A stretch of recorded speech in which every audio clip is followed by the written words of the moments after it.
النجمة الجميلة رحاب الجمل منوريني على شاشة سارمند السعودية. موجودة معانا النهاردة في ايفنت فاشون مختلف. عايزاكي تكلميني عن اهتمامك بالفاشن وانتي دايما قمر 14. زي كل البنات وزي كل الستات بتابع الموضة والأزياء وكل الجديد وانا بتابع الجديد لازم اختار اللي يناسبني برضو في النهاية.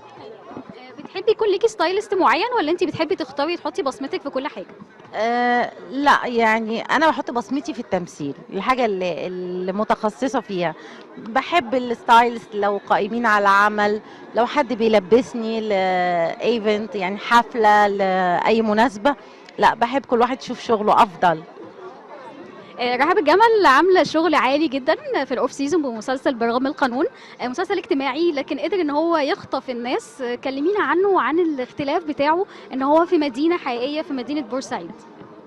بصي، من بداية ما قريت الورق أنا يعني انبهرت بالفكرة، بالمؤلفة نجلاء الحديدي. سرد المشاكل ازاي، احساسها بالمرأة، المشاكل اللي بتعرض ليها بعض السيدات، ثغرات قانونية. يعني عايزة اقولك المسلسل مليان بالمفاجآت ومليان بالمشاكل اللي تخص المرأة. فعجبني قوي قوي قوي، وكنت يعني مستبشرة خير، وكان عندي احساس كبير قوي بالنجاح اللي احنا بنحققه دلوقتي. وفرحانة لإيمان العاصي، بقول لها ألف مبروك يا إيمي.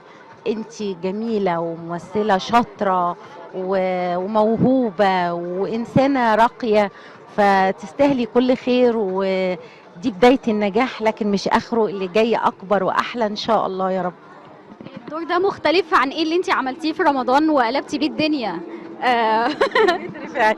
لا هو مختلف طبعا عن صدفة وعن بيت رفاعي كتير جدا. اخت البطلة في صدفة، اخت البطل في بيت رفاعي، وهنا كمان اخت ايمان. بس عايزة اقولك ان لا، المعالجة وتفاصيل الشخصية والمفردات الكلام، الطريقة اللي بتتكلم بيها لا غير خالص.